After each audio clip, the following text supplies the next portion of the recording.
this is an iHeart podcast. Guaranteed human.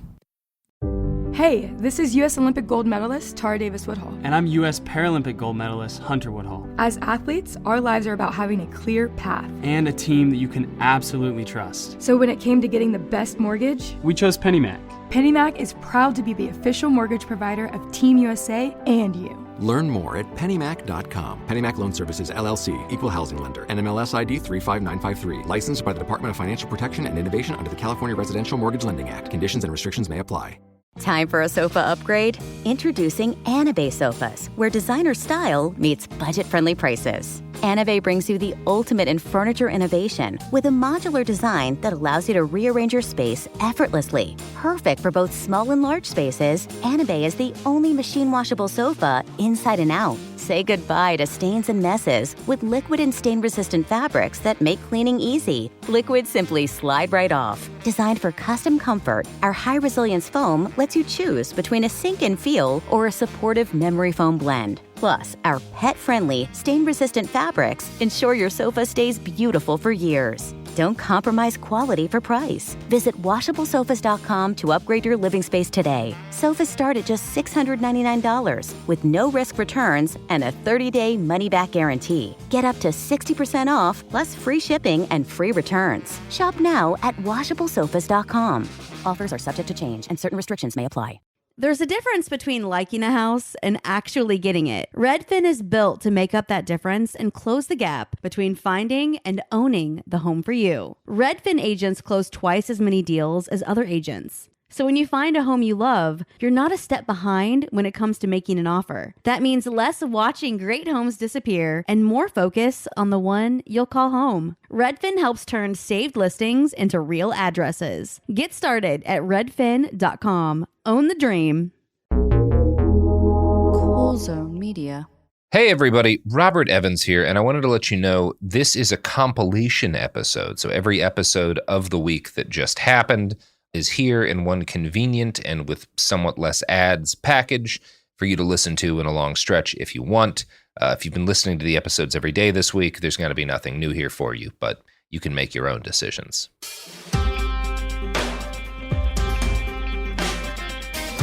There is America, hit by God in one of its softest spots. Its greatest buildings were destroyed. Thank God for that.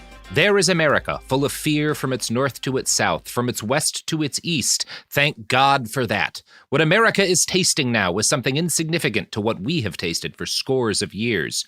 Our nation has been tasting this humiliation and this degradation for more than 80 years. Its sons are killed, its blood is shed, its sanctuaries are attacked, and no one hears and no one heeds. Those words, written by Osama bin Laden on October 7th, 2001, were part of his first statement issued after the 9/11 attacks. You might notice a few things about that. One is, of course, the glorying over the deaths of several thousand people. And another is that when it comes to his analysis of the cultural and psychological impact of 9/11 on the United States, he was more or less right. This is It Could Happen Here, a podcast about things falling apart, and nothing better embodies the slow, sometimes rapid collapse of the United States as our reaction to 9/11 and our continuing responses to it. And so today I've got in the studio, we don't actually have a studio, I've got Mia, I've got James, and I've got Garrison. And we're going to talk about something you've probably encountered, which is that A Letter to America, written by Osama bin Laden, which is a different piece from the one I started this reading, but written along broadly similar lines, has started to go viral on TikTok. And if you've seen the reactions to it, it's a mix of a bunch of, younger people on TikTok reading this letter for the first time, where bin Laden explains why he believed 9/11 to be justified, and going, wow, he has a point. Some of them saying stuff that's more unhinged than that even. And then you've got this chorus of responses from both kind of centrist, media figures, cultural commentators, pundits, and of course, right-wing shitheads who are all making this out to be the left loves Osama bin Laden. We're going to get into kind of where the truth lies in this and also what is in the letter to America. But yeah, welcome to the pod, everyone. Thanks, Robert. Mm-hmm. Horrible to be here. How did you all hear about this new fun trend on the internet? I returned from spending my evening volunteering at the border in Hukumba to find a dearth of messages about an Osama bin Laden letter, or the speech that you just read that I've assigned for probably a decade to undergraduates without anyone losing their mind. And extremely confusing vibes for me. Yeah. The first time I heard about it was the first post that I saw was only about 1 million views. It wasn't even that viral, which I guess might be true because TikTok is nuts. But yeah, I think I don't know. Like, I first ran into it on Twitter, and I think by the time it hit Twitter, everyone was just sort of in about 18 directions, completely losing their minds, which is just what that site is now. Yeah. And I mean, probably a couple of videos of people dying that seems to pop up every time something gets discussed on Twitter now. I think that's an accurate description of kind of the fallout too. And as we're as we're recording this, most of these original TikTok videos, people seem to be reading off of The Guardian's copy of Letter to America, which was, I guess, the most easy to Google prior to, I think it was just the easiest to Google when this all started rolling. Mm-hmm. The Guardian took that down because they didn't want people reading it outside of the context of the article it's in. This was a horrible mistake. I have found a number of comments being like, this is them. They're trying to stop you from reading bin Laden's words. We're all going to be on a watch list. They can't arrest all of us. You can still access the Letter to America. Also, it's on the sentiment that you can't arrest all of us suggests that many of these people were not alive in the immediate aftermath of 9/11. Oh, 2001. Which is certainly true. They will fucking try. They did try. Yeah. Just to be very clear, you can still read this whole letter to yourself, and so can everyone else. It's on Wikisource. If you just Google Bin Laden Letter to America, it will bring up the Wikipedia page that talks about this letter and its context, and that will also give you a link somewhere at the bottom to the Wikisource that's just the unedited translation of the letter to the American people. So it is not like the Guardian's move was bad because of, they call it the Streisand principle, right? That if you try to hide something from people on the internet, it just makes the problem worse. You never do what the Guardian did. It's very dumb. Yeah, it was extraordinarily naive. Of course, yeah. Why are we expecting reasonable actions? Yeah, it's surprised it didn't. Turf colony. I was going to say, they could have blamed trans people. I'm surprised they didn't get one of those in there. Everyone's been trying to pivot very quickly to this. So obviously, my like James, my opinions on this are kind of complex. On one hand, I am not an Osama bin Laden fan. He was a bad person. He was a terrible person. And he did a lot of damage, not just to the United States. That said, I've also long been an advocate for he's probably going to go down as one of the most effective and intelligent military strategic minds of the 21st century.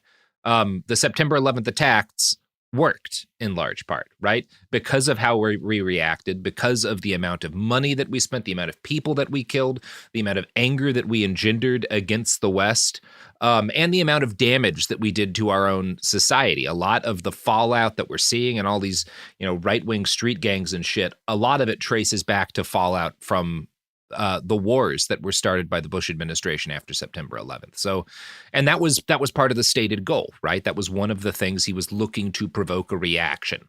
So I'm both glad, hopefully some people are going to come away from this with a more nuanced understanding of the guy. And when I say nuanced, I don't mean in a moral sense, because it's bad to kill thousands of random people, but in the sense of this was not, I think I need to play something for you guys. Cause as a 9/11, I was 9 or 10 when it happened. So I remember it all very well. And I remember the reaction to it. And I remember the propaganda we encountered. And there's this thing that you will find written about fascists pretty regularly, which is that they both need an all-powerful enemy, but they also need an enemy that's fundamentally free of virtue. And intelligence and skill are virtues. So both in the wake of 9/11, you got this sort of Al-Qaeda and, larger sort of Islamist movements were considered this nefarious force, as they are now in the wake of the attacks by Hamas, right? This nefarious force that is capable of infiltrating the U.S. border and seeking terrorist cells into the United States to hit anybody. And at the same time, they're primitive idiots who are bigots against, who are, they hate women and all this stuff, right? You can't you can't see them as capable or intelligent, because then that would be to give them a virtue that you reserve for yourself. Anyway, I think a good example of that is this parody song by John Valby that I encountered in a Napster download when I was a child. And Wait, is this Bin Laden? Did not see it's pivoting. Bin Laden. It's the other one. Okay. Yeah, this one's bad, folks. You're going to hear something offensive. I'm playing it now because, number one, I think it's something people should remember or know, but also because we're about to play these TikTok responses to this Bin Laden video and read some comments of people who are very taken by it. And I want to set up what the pre-existing image of Bin Laden was in our culture, kind of prior to this reappraisal of him, because I think that is important. But this is unhinged, so and it's pretty offensive. So just be aware, people. I'm about to play it now. Can't wait. Oh yeah, no, you're gonna have. All right, can you see the giant Confederate flag? Yeah. So this is from a John Valby album. I think it was called "Real Women Do Play in Mud Puddles." I don't know, maybe not. That may just be a random image. I did not check. But there's describe this, Robert. There's the General Lee as a mudding truck with a giant Confederate flag behind it, and then with the Confederate flag colors, the text "Real women do play in mud puddles." Then it says "Southern Girl." On the windshield of the truck. Yeah. So I'm going to start playing this song. I'm not going to play all of it, but this should set up for you kind of what the acceptable discourse on Bin Laden was right after 9/11. Hey,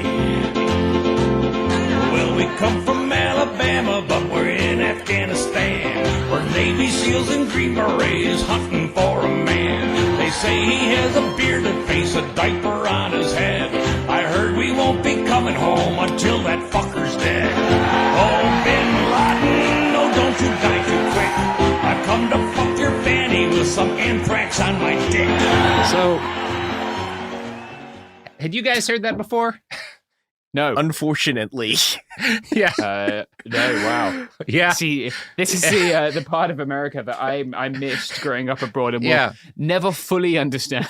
Now, we freezed about 30 seconds into that minute and 30-second song, but it was like playing random clips of art to go along with the music. And the one we paused on was Homer Simpson with an American flag behind him, outlined in red, with a pistol in his hands aimed at a bug-eyed Osama bin Laden. So great, nuanced discourse here.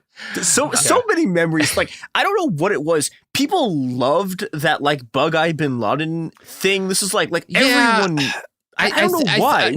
I know. Well, I'm pretty sure I know why. Which is that. So one of the most popular pieces of popular media in response to the 9/11 attacks was an episode of South Park that came out literally a week or two after the attacks, which basically up until fairly recently, TV was always made on a significant delay. So there were no shows on air that could pivot to comment on something really quickly. The West Wing managed to, kind of, but it was a dog shit episode. But the South Park guys really pivoted, and they put out this episode that was basically a Bugs Bunny cartoon with Cartman as Bugs Bunny and Osama bin Laden as Elmer Fudd, right? And there were a bunch of scenes of him bug eyes bugging out when shit would happen. And it was weird because I think the most people who watched it, including myself, took it in the same manner of that song as fuck these guys, these in ways that were pretty bigoted. There was also the episode opened with an extended bit of kids in Afghanistan with everything around them and all the adults getting murdered by U.S. airplanes for no seeming reason. Which was part of the anyway, whatever. I think one of the what we're seeing in some of why young people are reacting to this letter by bin Laden so strongly is they've never really gotten to appraise the guy objectively. And I'm not saying that that's happening across the board now, but I don't think the reactions are nearly as unreasonable as they're being painted. Yeah, he kind of existed as an avatar of evil and with zero nuance or complexity, just a satanic sort of totem in American culture. Yeah. Which is why I've always assigned it. Just I think it behooves us to understand.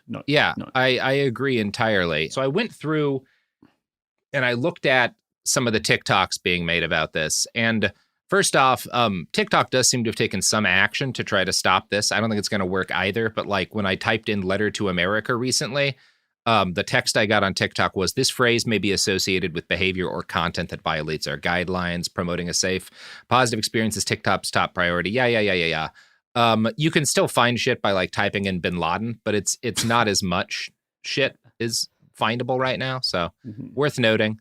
One of the first things I came across that was interesting is like, so there's this trend on TikTok. If you're not a TikToker, one sec, I'm going to play.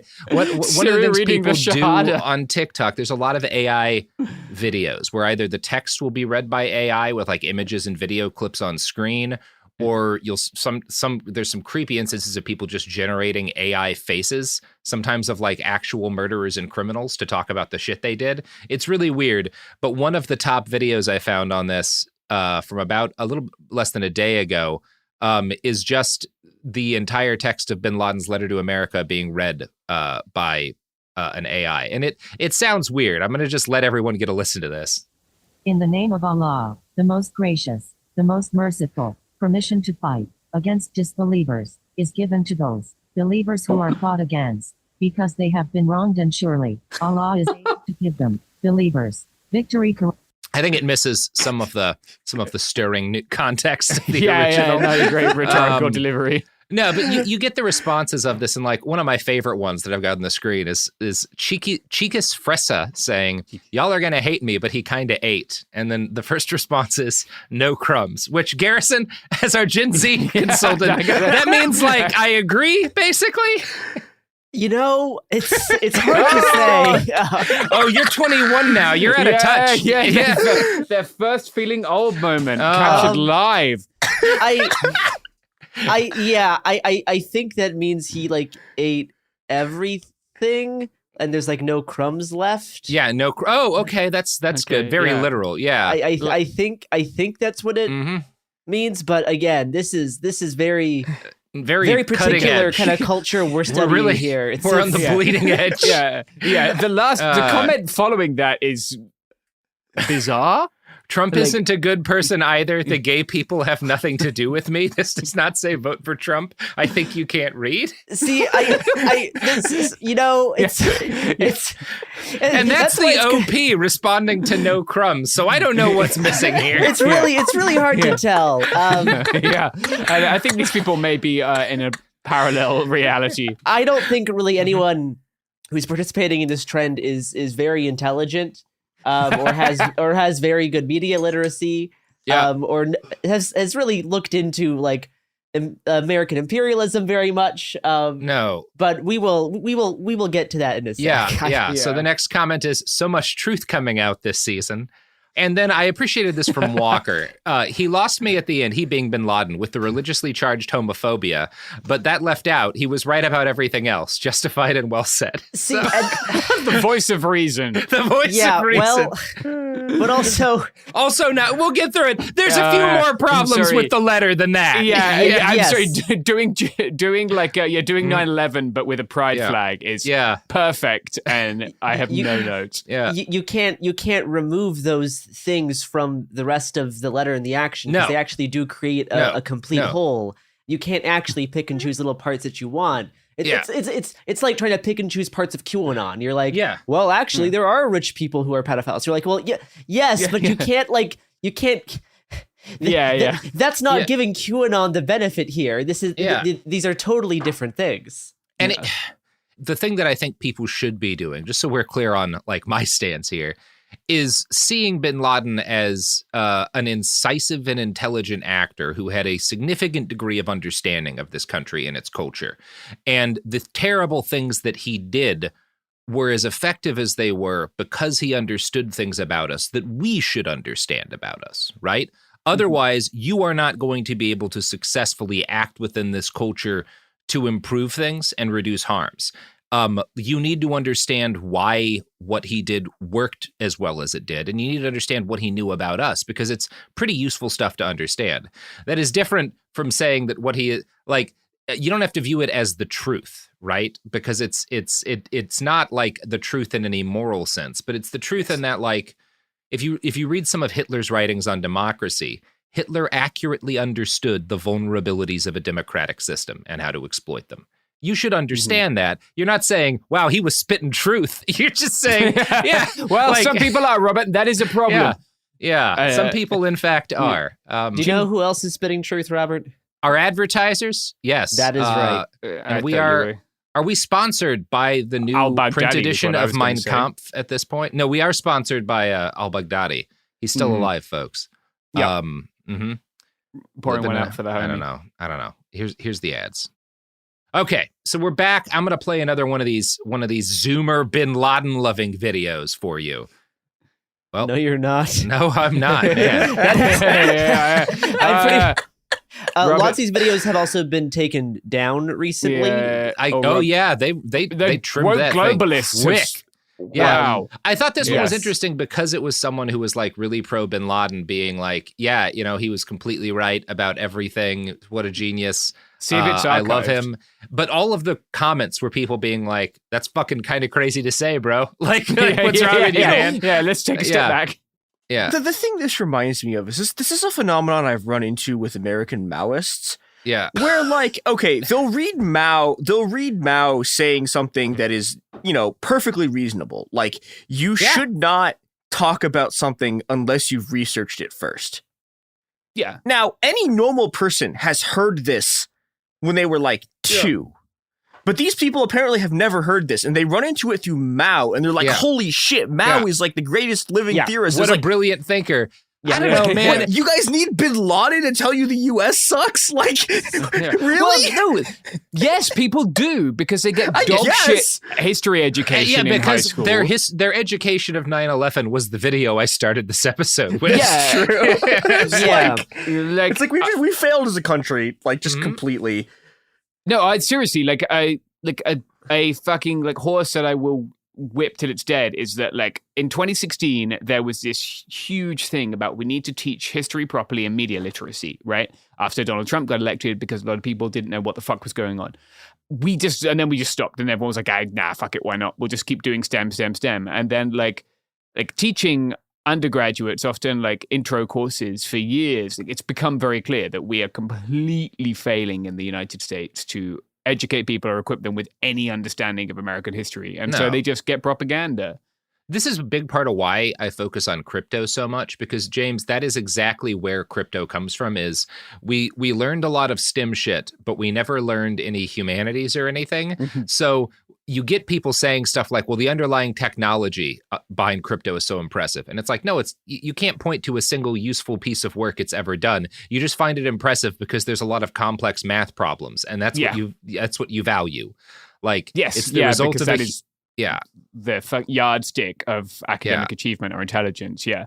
Anyway, speaking of people who are less intelligent than a yardstick, it's not exactly what you said, James, but I also wanted to play, here's a right-wing influencer who's collected a bunch of these videos. I hadn't run into this guy before, but oh no, did they drop him too? Are they just purging everything? So TikTok has been removing all of this, almost all of the videos associated with this trend. You can find the compilations on Twitter are really some of the only ways that these videos are still alive. Yeah. And this was a right-wing guy. This was a right-wing guy making fun of it. But man, that's interesting, because this was like, I found this 5 minutes ago. So, I mean, I think this is the thing that, like, it's really hard to talk about this without it being an insane right-wing thing. But TikTok is really Americans' only encounter with the way that Chinese-style censorship works, which is they take a giant hammer and they just, like, hit things with it. Yeah. As opposed, like, it's not like targeted. It's like we found everyone who said the word Bin Laden and we banned it, right? Everything associated with the trend. And this is the way that, like, censorship stuff tends to work in China, because it's kind of easy to do and it covers your ass. And so now Americans are like experiencing this. I'm sorry. I'm just enjoying seeing what Roberts has suggested for other TikToks you might like. Thank goodness for the shower's top shelf products. Hashtag hair talk. Yep, I'm a big fan of hair. I think it's because of this person, Earth Mother. Okay, Earth Mother, basically. Yeah.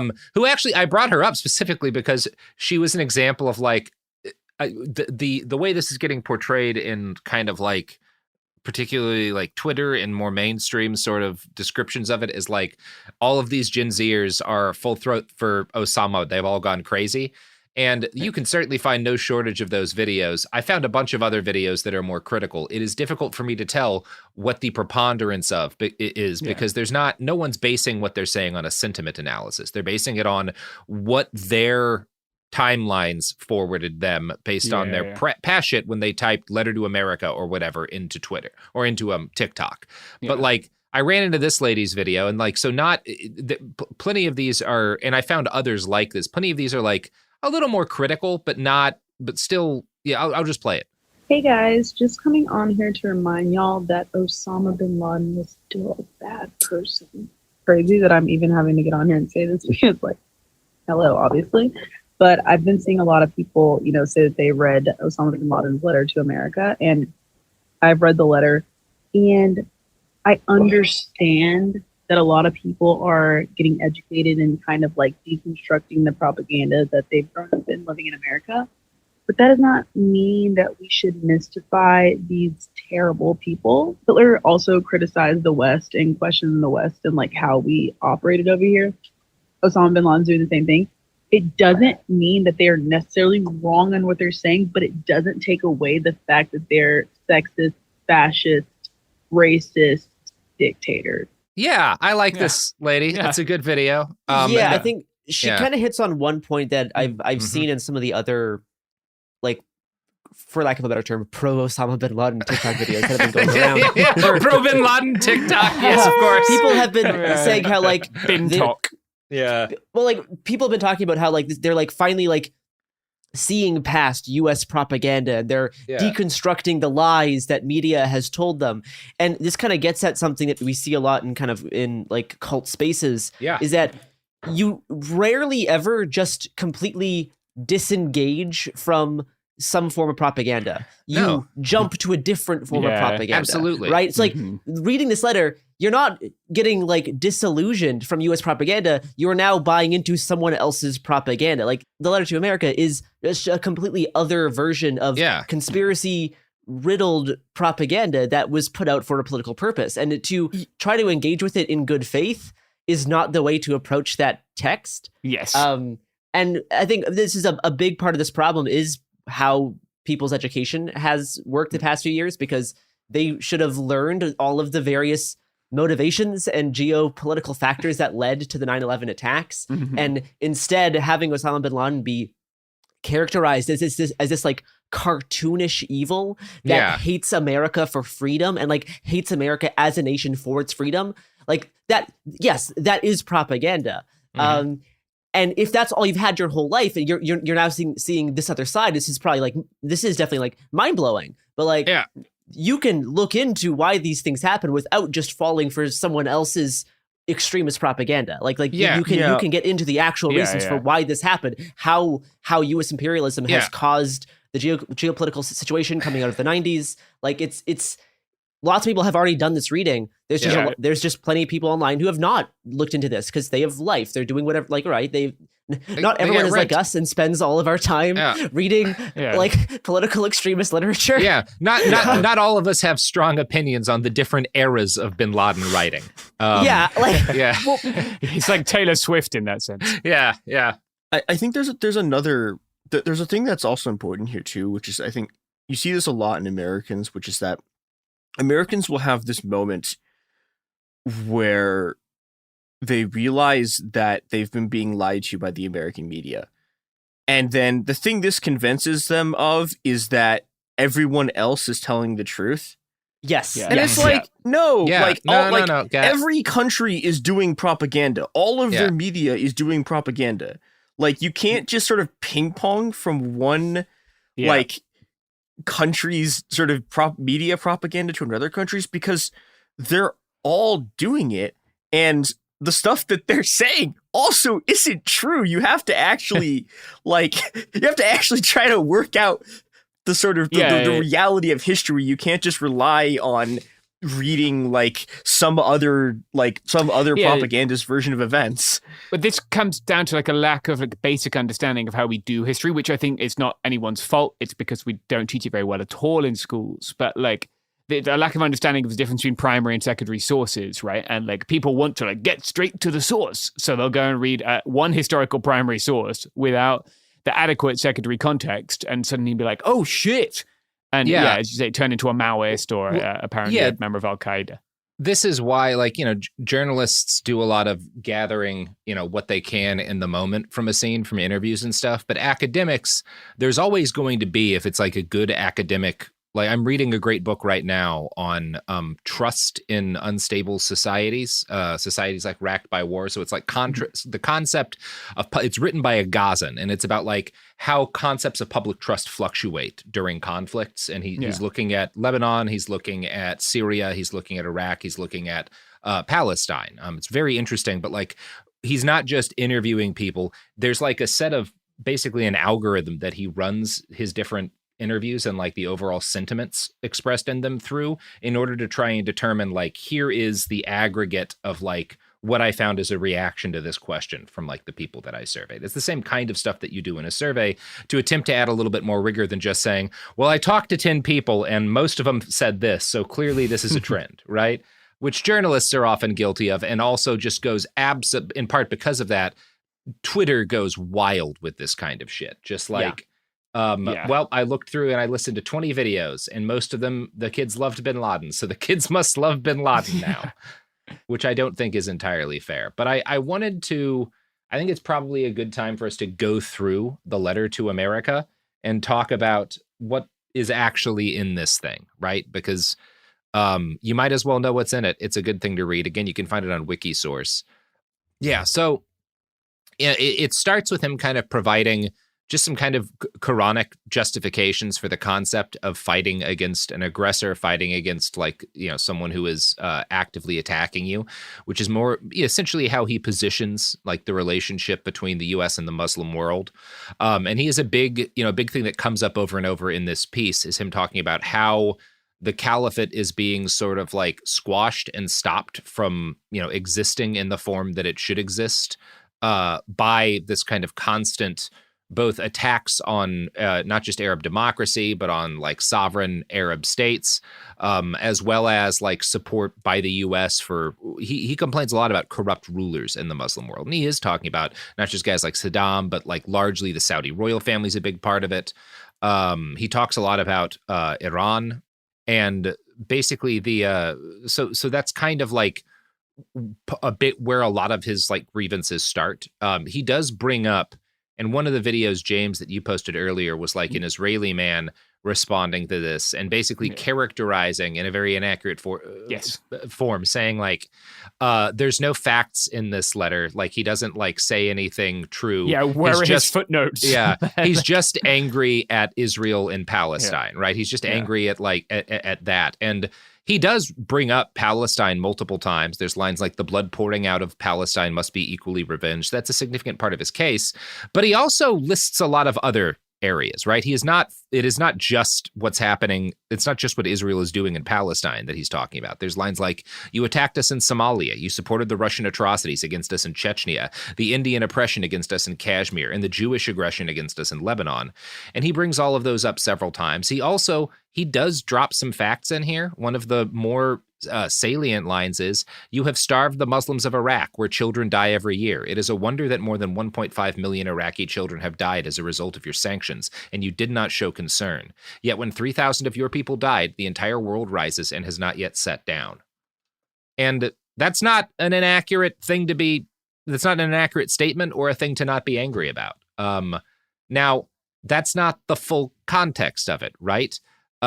Because there is a bunch of stuff that is in here that is like bin Laden culture war shit, that absolutely is not reasonable or a reason to bomb people. Like, there's a point in the letter where he's like, what do we want from you, the Americans? Like, what do we, Al-Qaeda, the people who have attacked you? He's speaking kind of broadly for the Ummah here. What are we asking from you? And the first thing is that we are calling you to Islam, which I don't think is likely to happen. The second thing is, we are calling on you to stop your repression, lies, and immorality and debauchery that has spread among you. We call for you to be a people of manners, principles, honor, and purity, to reject the immoral acts of fornication, homosexuality, intoxicants, gambling, and trading with interest. We call all of you that you might be freed from what you have already been caught up in, that you might be freed from the deceptive lies that you are a great nation. And you may recognize that as a pretty insane reason to kill 3,000 people. I mean, there's gambling. I mean, like, yeah. I think a big part of the framing of this entire thing is like people are taking this as being like, oh, look at all these justified reasons because the U.S. was complicit and active in mass violence in the Middle East. But like, he's not actually critiquing violence or political violence because he is pro political violence. He is. Like that, what he is critiquing is Western degeneracy. Like that is his actual thing. The first ask is to convert over to a fascistic version of his religion. Yeah, like that's the primary thing. Yeah. This isn't about like U.S. imperialism in terms of what his end project is. And he's also, when he's angry about violence, it is specifically violence against Muslims, right? Because again, bin Laden is fine with doing violence to and having the state potentially do violence to non-Muslims in his ideal state. He also... We read he is very right when he says that the United States is complicit in the deaths of over 1 million Iraqis because of our sanctions. This is in the pre-invasion period. One of the worst crimes this country has been complicit in within our lifetimes. Absolutely a fucking nightmare. He devotes as much time to that as he does to this next paragraph I'm going to read you, which is another one of his grievances. Who can forget your President Clinton's immoral acts committed in the official Oval Office? After that, you did not even bring him to account, other than that he made a mistake, after which everything passed with no punishment. Is there a worse kind of event for which your name will go down in history and be remembered by nations? He's like, it's fucked up that you killed 1 million people. The worst thing you did was let your president get a blowjob. That is part of this letter, and that's a crazy person thing to think. Like, that's just him being an asshole. Because not really a problem. Right? There's personal problems, right? But on the scale of like American crimes, the fact that we didn't force force Clinton out of office, not really on the list. Yeah. Does not really make the cut. There is a long list and that does not make it. Yeah. Then, of course, he also spends actually more time on the sex trade than he does on what the U.S. did to Iraq. You are a nation that practices the trade of sex in all its forms, directly and indirectly. Giant corporations and establishments are established on this under the name of art, entertainment, tourism, and freedom, and other deceptive names you attribute to it. And because of all this, you have been described in history as a nation that spreads diseases that were unknown to man in the past. Go ahead and boast to the nations of man that you brought AIDS as a satanic American invention. It's a very basic reactionary screed. It's like you could do the same thing with like sections of Hitler speeches talking about like working conditions in factories, right? You could take little sections, put them on TikTok, make it be read by an AI voice. They'll be like, oh wow, this is a really good critique of capitalism. But like you're missing the entire point of what Hitler's actual political project is. This is the exact same thing. It is exact. This is the thing reactionaries do. This is like they will take a few of these points, talking about imperialism, talking about capitalism, and then wrap it in a fascistic package. Like that is their entire political goal. It's the entire way they recruit. It's how they spread their propaganda. It's how they get people to believe conspiracy theories. Yeah.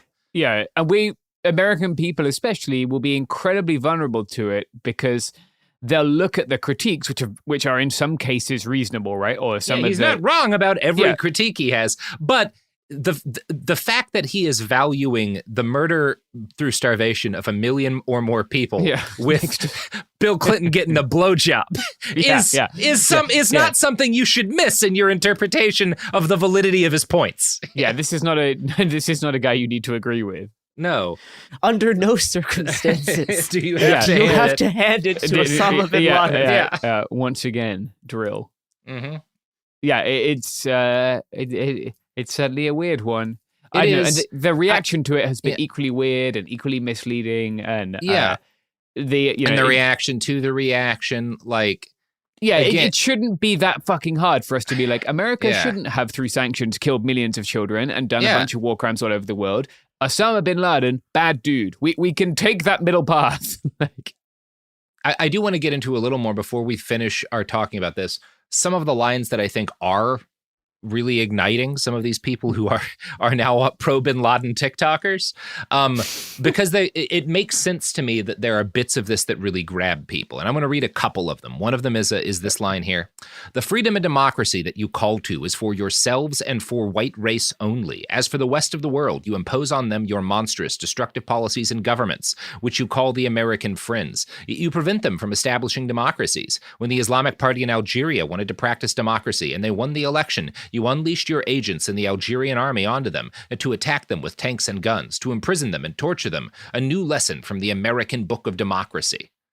And there's some valid stuff in that paragraph, right? There's some points he's making there that people who have just gotten out of their parents' bubble, and who are starting to become aware of the world and history and the U.S.'s place in it, I see why, especially if they encounter stuff like that out of context, they will find that intriguing, because that's a fairly lucid and reasonable sentiment of a horrible thing that this country has been involved in. It's also nothing that hasn't been said better by you other can find people. It. You can find it being said well ahead of Bin Laden saying it by people who did not kill thousands. I want to sort of, maybe this is too late in this episode for anyone to still be listening to this, but I want to sort of make an appeal to people who are discovering anti-colonialism for the first time. Yeah. Sort of in the wake of this and in the wake of Israel committing a genocide. And the thing there's something very important to understand about anti-colonialism, which is that anti-colonialism is not a single coherent set of politics. No. There are many, many different types of anti-colonial politics, and those different versions of anti-colonialism wind up with completely different politics. And this is something, internationally, there's a very important distinction to be made between left and right-wing anti-colonialisms. Yeah. In the U.S., we don't have this, right? This is the sort of the problem with Americans encountering this for the first time, is we don't have left and right-wing anti-colonialism because the U.S. is the world's premier colonial power. But in a lot of parts of the world, there is right-wing anti-colonialism. And, the core difference here is there are people who hate colonialism because of their sort of deep and abiding principled opposition to oppression and exploitation. And there are people who hate colonialism because their empire lost a war and they want to go back to being an empire again. Yeah. Yeah. And which version of this politics people take up often has a lot to do with their class position and their sort of ethnic, racial, or position in the pre-existing society's hierarchy. And that's something very important about Bin Laden that you can't get from either the American nationalists, they hate us for our freedom shit, and you also can't get from Bin Laden's own description of his motivation. Yeah. And the thing that's important here, right, is that, Osama bin Laden is not some Palestinian kid who picked up an AK after the Israelis murdered his family. Osama bin Laden is one of the heirs to the Saudi bin Laden group. And This is a second. I need to stop. We need to stop for a little bit and talk about the differences between American and Saudi capitalism, because they're not structured the same way. Yeah. And one of the sort of big differences here is that the Saudi bin Laden group isn't it's not like a company, right? It's a conglomerate. And what this means is that bin Laden's family, the people who own the bin Laden group, which is founded by his dad, they don't own one company. They own 500 companies.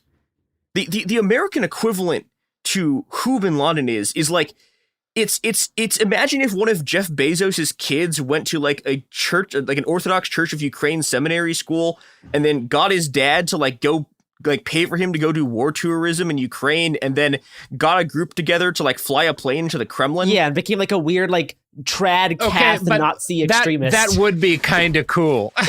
It would be funny, but that's the thing.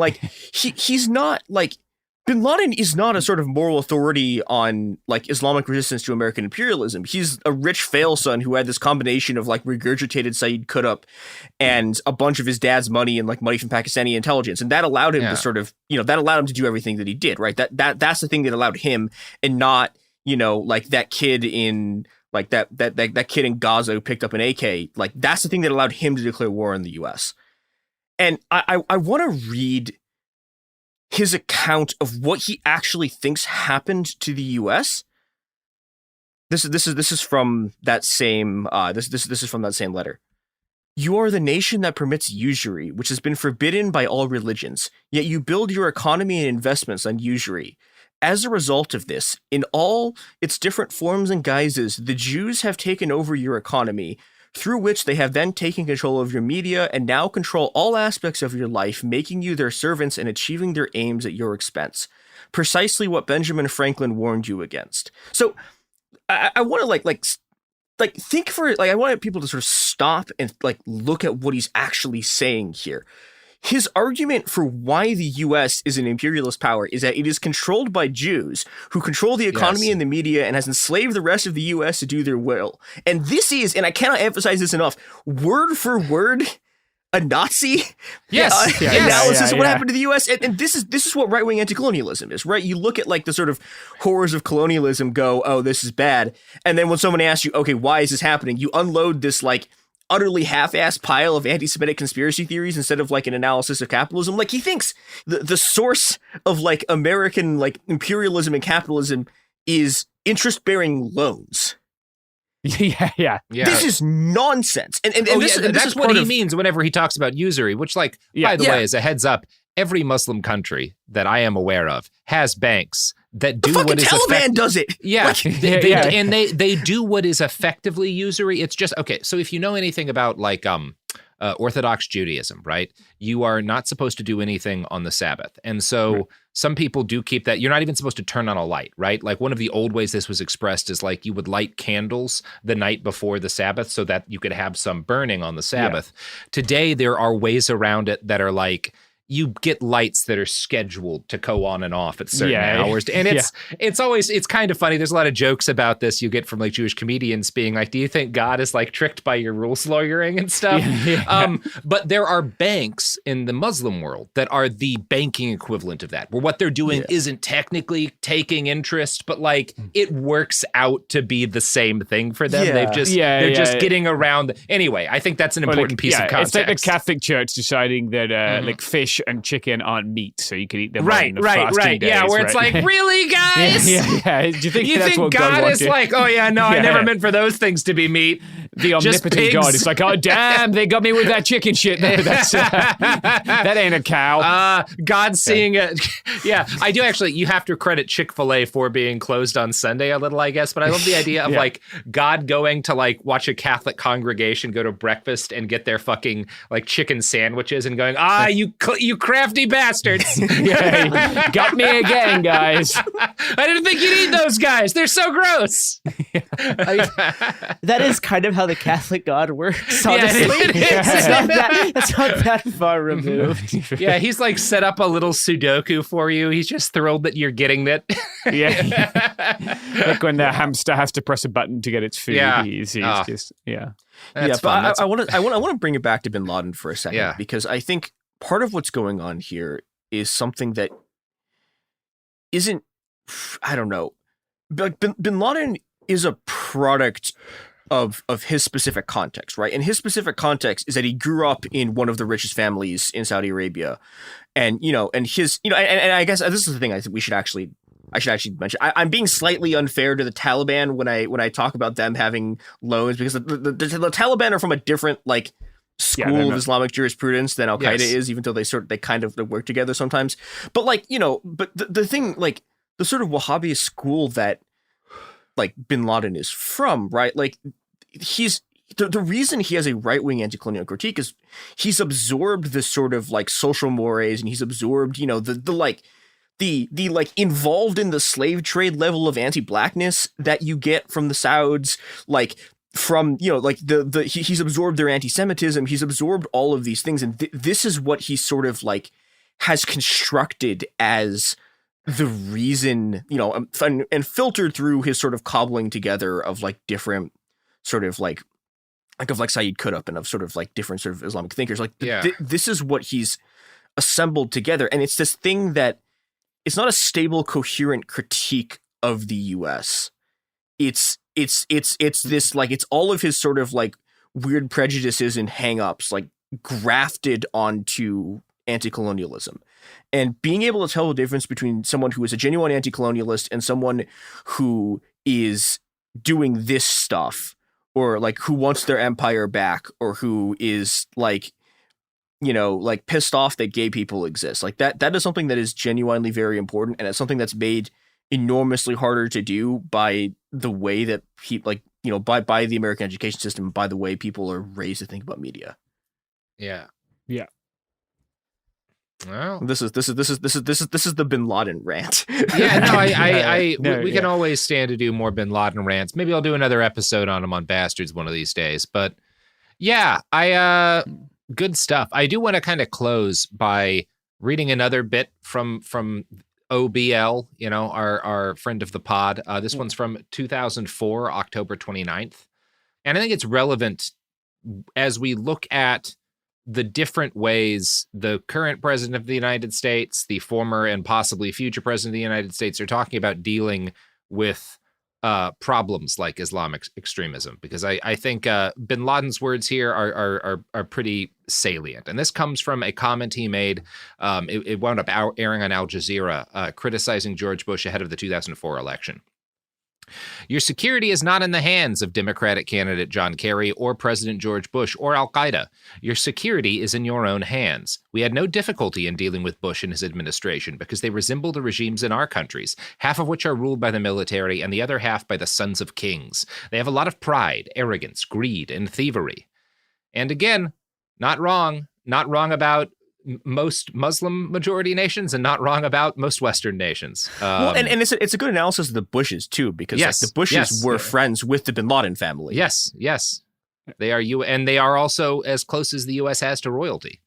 As is Trump. Maybe the Kennedys.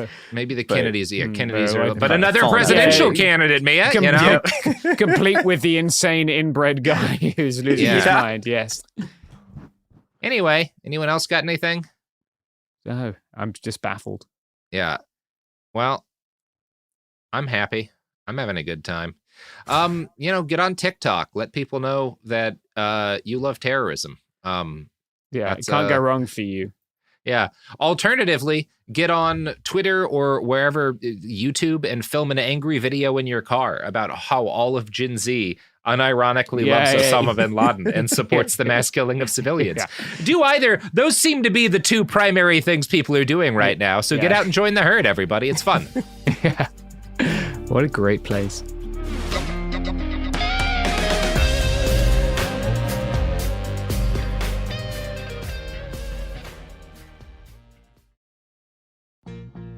Life gets messy. Spills, stains, pet accidents, and kid chaos. But with Anabe, cleaning up is easy. Our sofas are fully machine washable, inside and out, so you never have to stress about messes again. Made with liquid and stain-resistant fabrics, that means fewer stains and more peace of mind. Designed for real life, our sofas feature changeable fabric covers, allowing you to refresh your style anytime. Need flexibility? Our modular design lets you rearrange your sofa effortlessly. Perfect for cozy apartments or spacious homes. Plus, they're earth-friendly and built to last. That's why over 200,000 happy customers have made the switch. Upgrade your space today. Sofas start at just $699. Visit washablesofas.com now and bring home a sofa made for life. That's washablesofas.com. Offers are subject to change and certain restrictions may apply. The new Chicken Bacon Ranch Street Chalupas at Taco Bell. You can't get just one. Okay, so that's not like some marketing hyperbole. You literally can't get just one. They come in twos. So like, if you want just one, you're going to need to find a friend who loves slow-roasted chicken, bacon, and avocado ranch sauce. Or a friend of a friend, or have an awkward conversation with a complete stranger to see if they're obsessed with chicken, bacon, and avocado ranch. Or you could just like eat them both because you're obsessed with slow-roasted chicken, bacon. Okay, you get the idea. The new Chicken Bacon Ranch Street Chalupas at Taco Bell. At participating Taco Bell U.S. locations for a limited time while supplies last. Flag football is exploding, and iFlag is leading the way. As the Guinness World Record holder, iFlag hosts premier flag football tournaments nationwide for boys, girls, high school girls, and adults. From first-time players to elite competitors, iFlag delivers top-level competition, unforgettable experiences, and a community built around the game. Ready to be part of it? Join the movement. Find your tournament and learn more at iflag.org. That's iflag.org.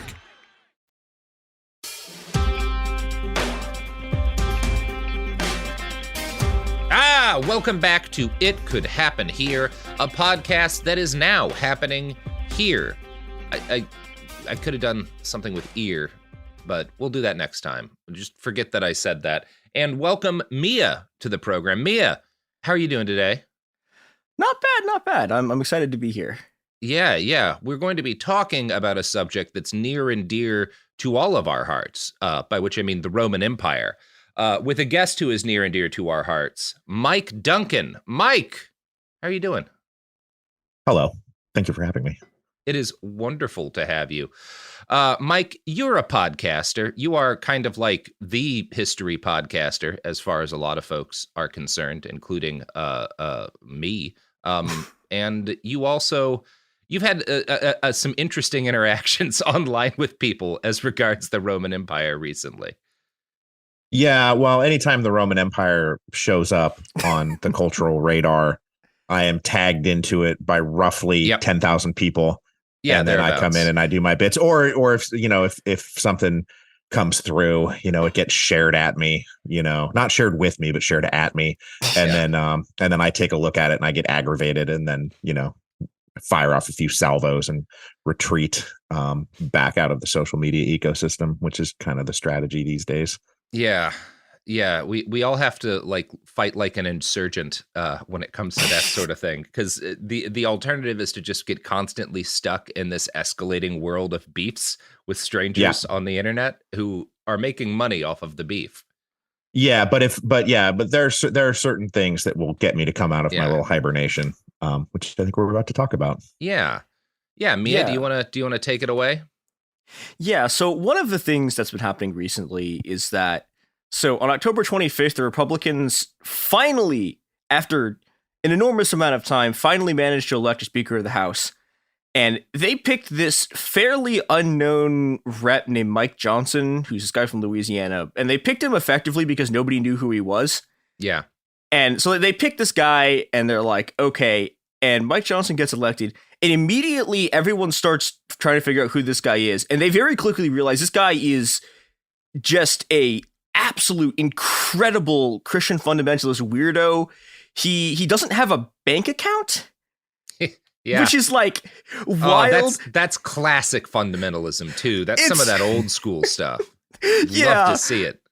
It's really silly. I mean, he's really sort of like he's really a blast from the past with the Christian fundamentalists. Mm-hmm. I mean, he was a lawyer that represented like a bunch of young Earth creationist museums.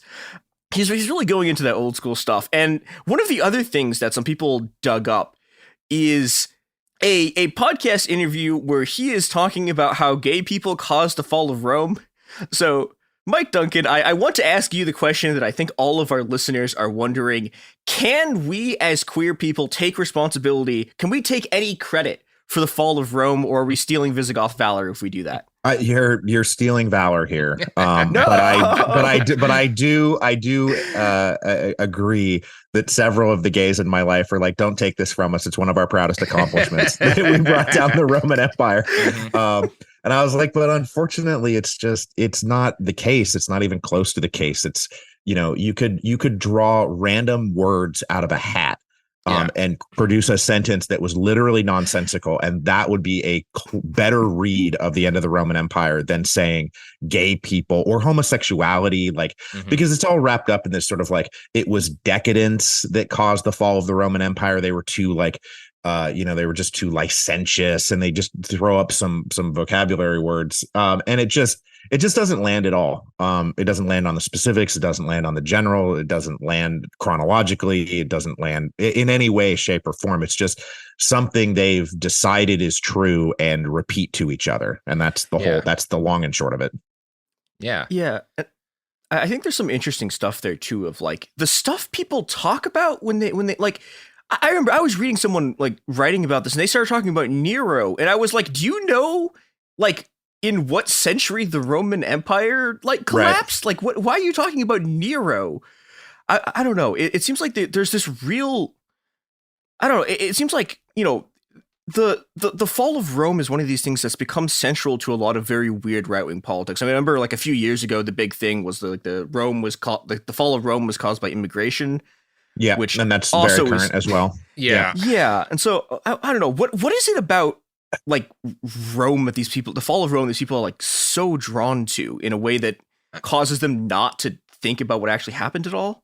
I mean, well, just to go back a second, it's like Rome in general in their heads is not a sort of temporally dependent series of events that unfolded over 1,000 years. It's just this kind of like one eternal place that's like a pastiche in their mind. So like Nero can exist alongside Attila, can exist alongside, Scipio Africanus and all of these people and events like just sort of are near each other in time, the same way that they believe that like, dinosaurs and humans cohabitated the earth. Like it's that kind of same thing. And so if they think about somebody like Caligula or Nero, running these courts of decadence, like it doesn't click to them that this is like in the 1st century and that the Roman Empire doesn't fall for 400 years, 500 years, and then the East keeps going for another 1,000 years. That's a huge part of it.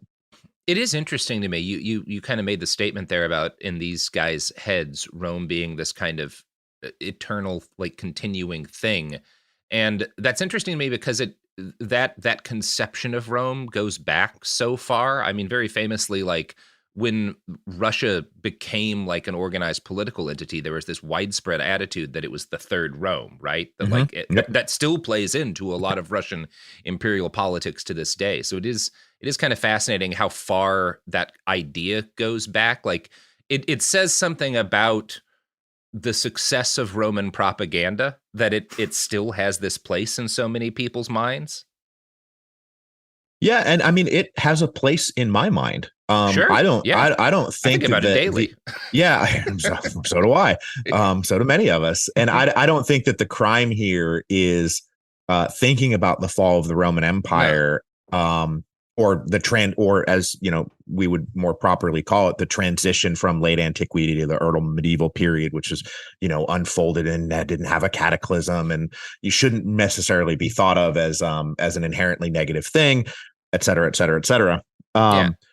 But organizing your worldview around utterly historically illiterate version of the Roman Empire that is really just a vehicle for your own special bigotry, that's where they're really running afoul of me and my temper. Yeah, and there's a lot that's really interesting about how they sort of choose to interpret like the causes of the fall. I think probably the least sensible argument they have is this idea that it had something to do with like degeneracy, because exactly. Like you can find Romans in like the Middle Republic period saying the same thing, that like we've become too degenerate, too lazy, because of like all of the slaves automating the ruling class's tasks. People have Romans are not like the Romans of our forefathers and stuff anymore. And like, the empire continued, or the Republic and then the empire still had centuries in the tank at that point. Very, very famously, the Romans started complaining about how it's not like the good old days. Round about the 2nd century BC, which is like 300 years before they hit what we all acknowledge to be the peak of Roman civilization. And this is when Cato the Elder gets into it. And the big thing that those guys were griping about at the time, and there are little connections here, it just none of it shapes up, is that what Cato the Elder and people like him were complaining about way back in the 2nd century was this is when the Romans come in contact with the Greeks. And there was a kind of like a split between traditional Latin Romanness and then this like new Eastern Greece-ness, which like they've got new ideas and like sounds like they have sex with each other all the time. They don't care if they're men or women.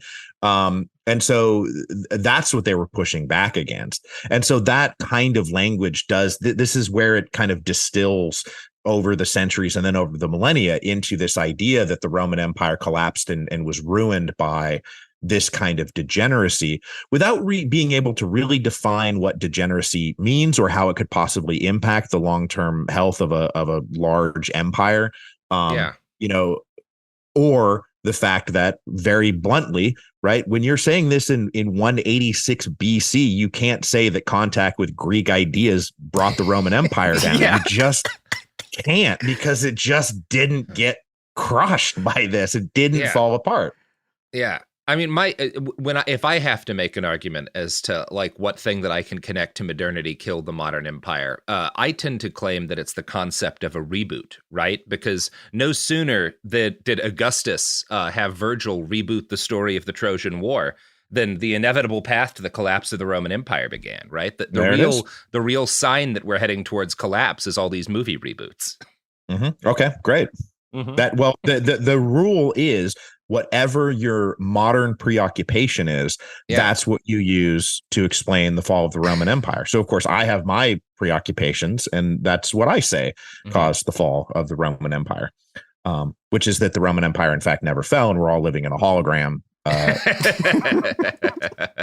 And we know this because if a woman visits me and brings me groceries, and she's wearing a Jesus fish necklace, it can pop into my brain, and I can know that we're living in. We're still in the Roman Empire. Yeah, the empire never ended, folks. Yeah. Every politician is still Cato. Yeah.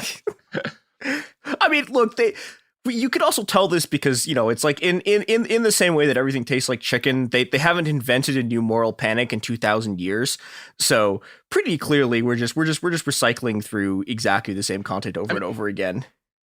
It does. All of the kind of similarities you can find, or at least seeming similarities you can find between stuff that different Roman politicians were complaining about, 2,000 years ago, and stuff that's in our media today, I think does suggest part of why it's almost impossible to not keep bringing Rome up, which is that like there are, and I think that it's a mix of like, there are some legitimate similarities between our cultures and also our concept of Rome, which is often ahistorical, but is based on generations of misconceptions, makes it seem even closer.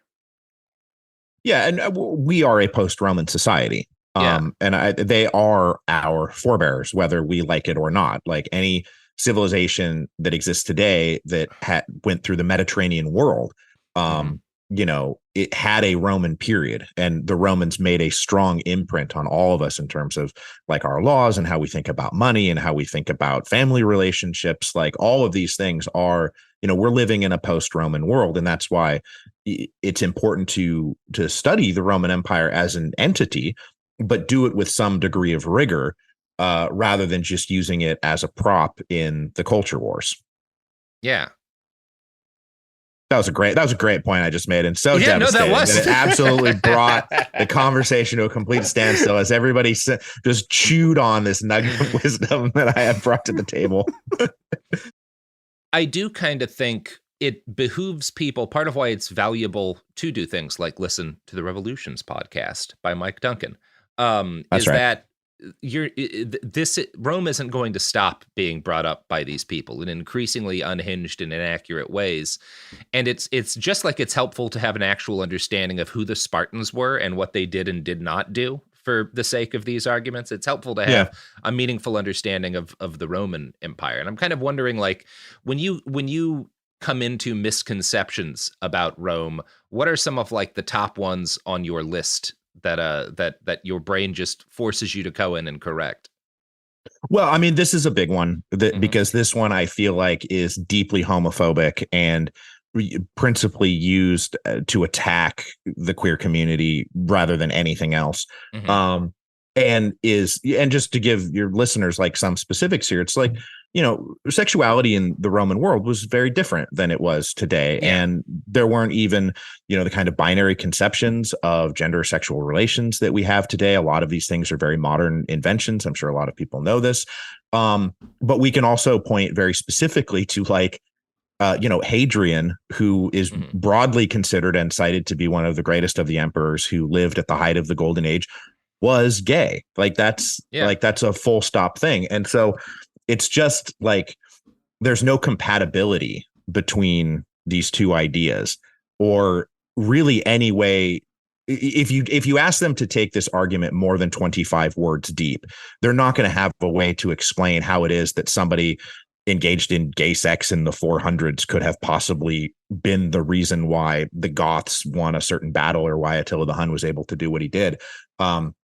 All of it is just complete and utter ahistorical nonsense. And so I consider it my duty as some kind of voice of authority on Roman history to not let people get away with this.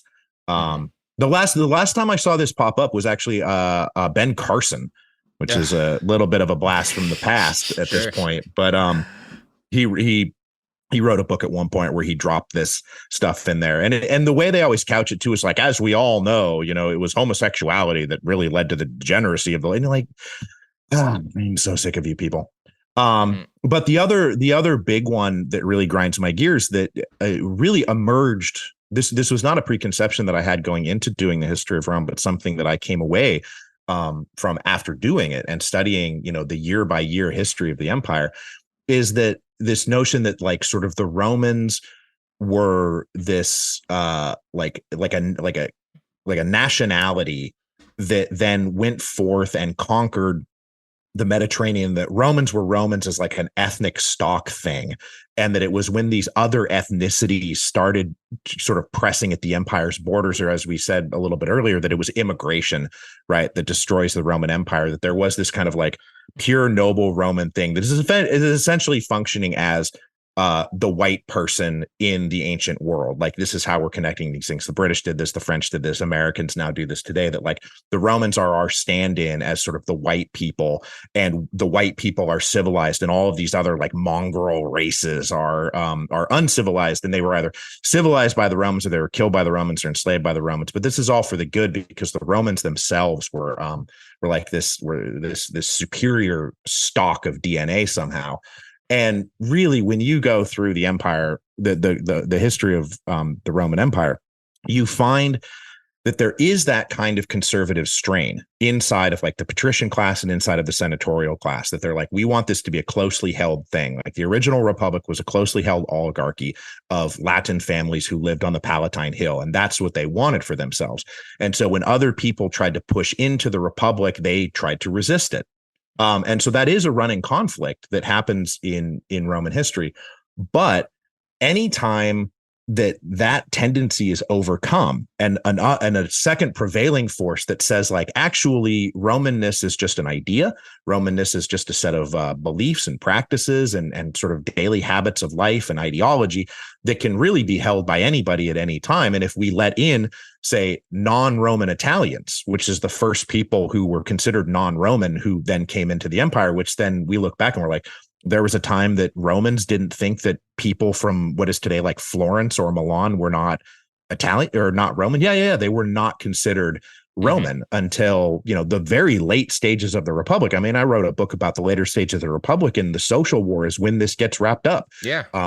After hundreds of years of being treated as second-class citizens, there was a civil war that nearly destroyed the Republic before Caesar even came along, that was resolved by giving citizenship to the Italians, making them full members of the polity, and then having that just be a boon to Rome's fortunes.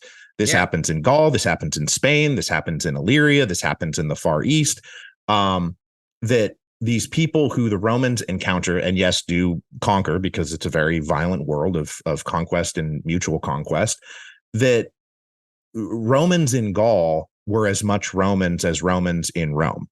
And anytime I find Roman leaders resisting that idea, I find the empire starting to falter and commit missteps. And anytime they're like, nah, let's just throw it open. If you're good, if you're dedicated, if you're loyal, you can be a part of this project that we have.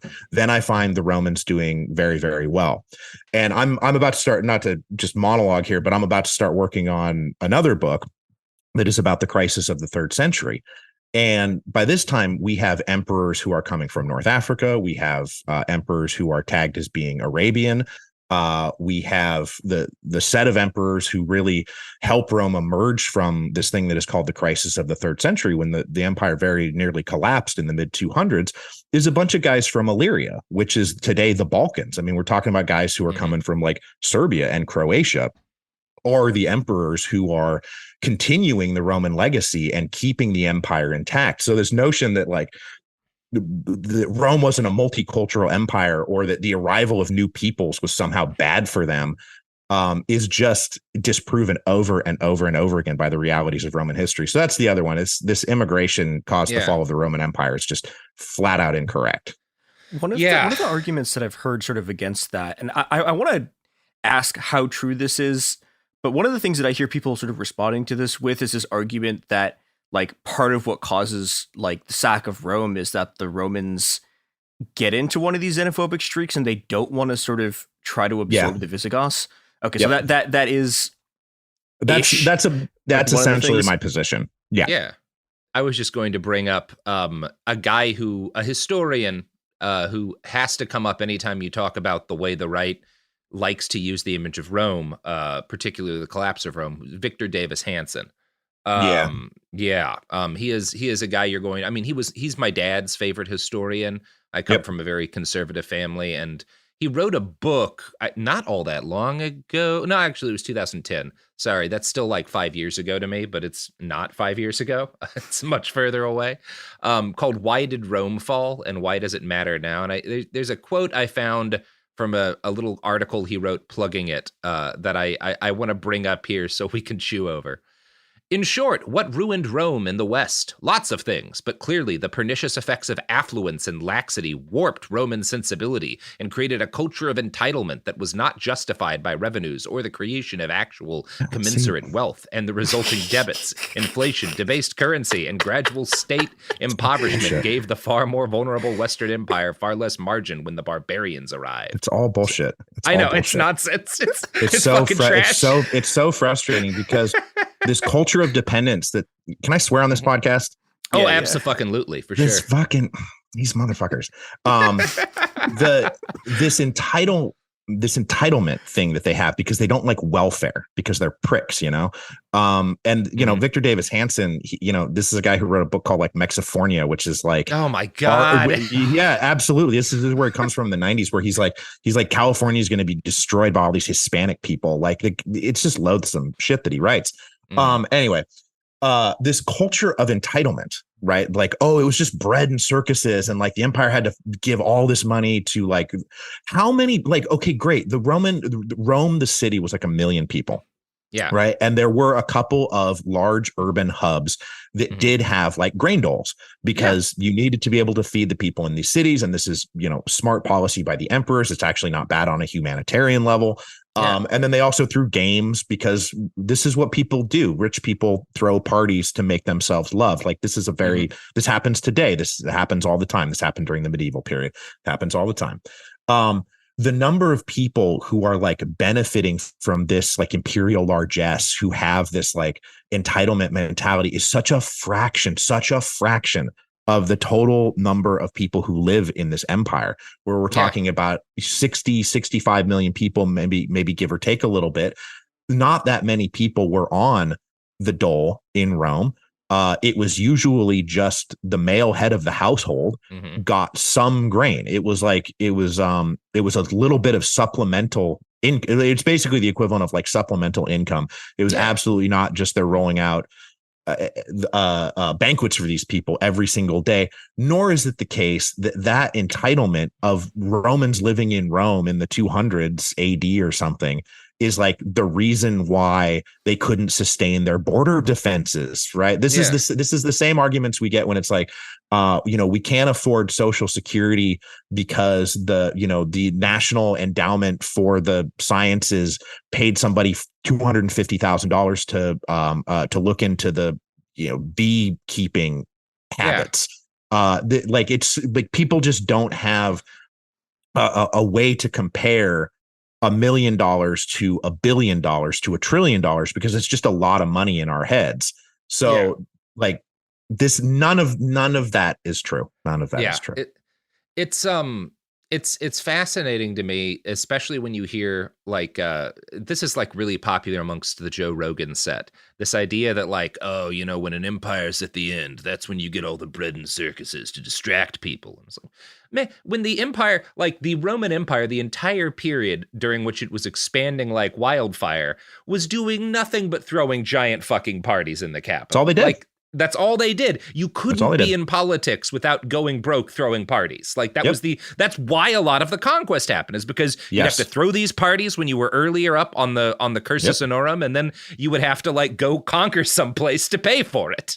Yep. And that was why actually when you get right down to it, one of my little side opinions is that if you were a provincial inside of these conquests, conquered lands, life was much better under the empire than it was under the republic, because there actually was some tightening and normalization of the bureaucratic regime under the empire, like after Augustus comes along, rather than what was going on in the republic, which is every single year a province was getting a new governor who was there to extract as much money for himself as possible, because he had taken out tons and tons of loans to throw the biggest games that he possibly could, to build the biggest thing. Now, when you get into the later empire, like, are there financial difficulties? Of course, right? You don't get the kind of monument building and even aqueduct building and infrastructure projects you get in the later empire.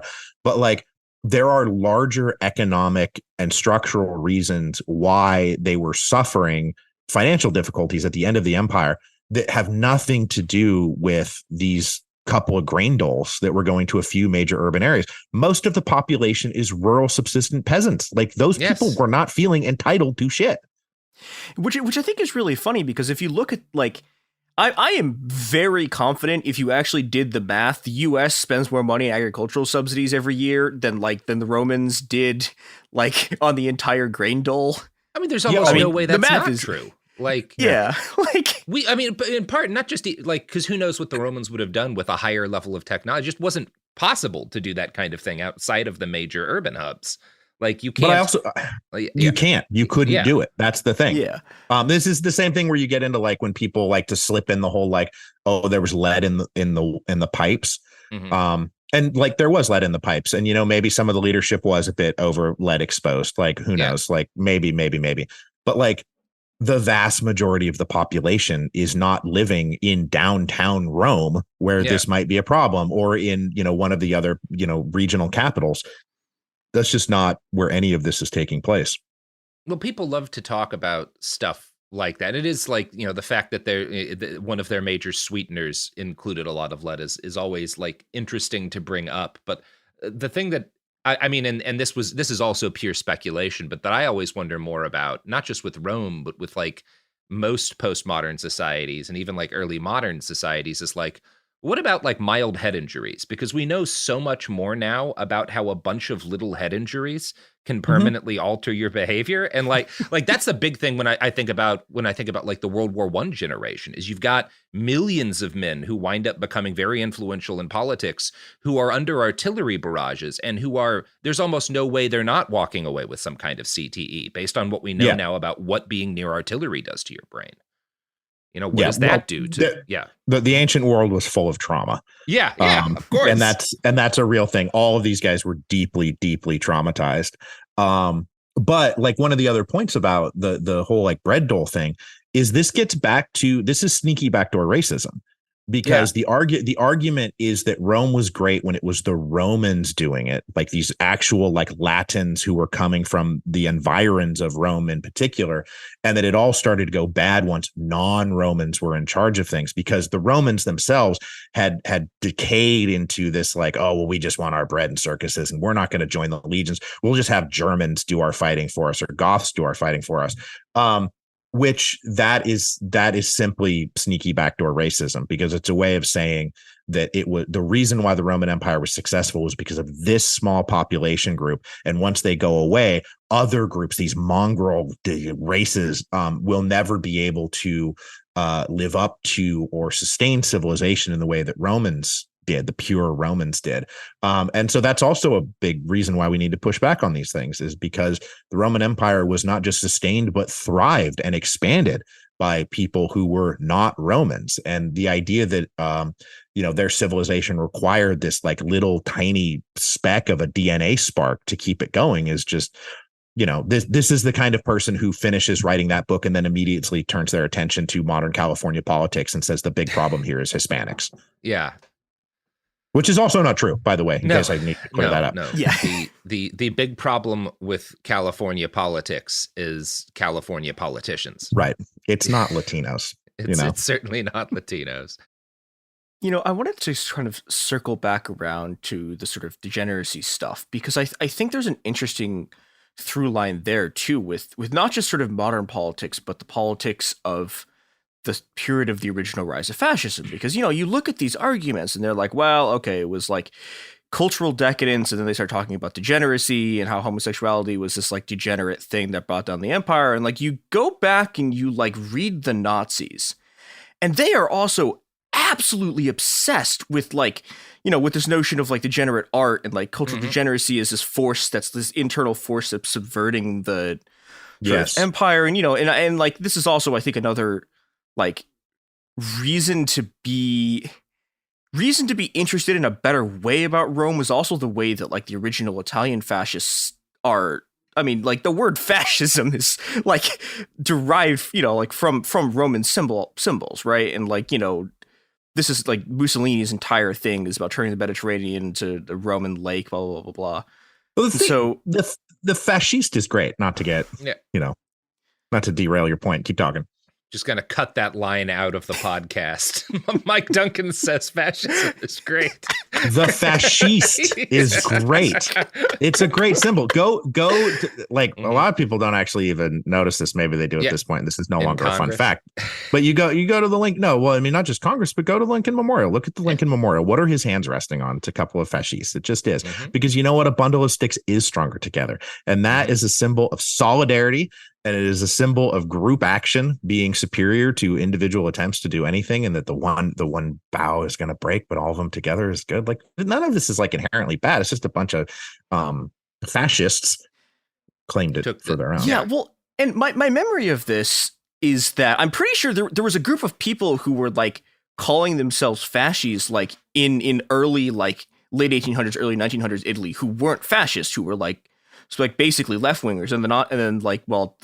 Sorry, not the Nazis. Well, I don't know if you know this, but Nazis are actually socialists. They're national socialists. And so a lot of people think that they're right wing, but actually they're left wing. And that's what it is. Hitler was an Oberlin grad. This is where we cue my 30-minute digression about Strasserism. Oh, God.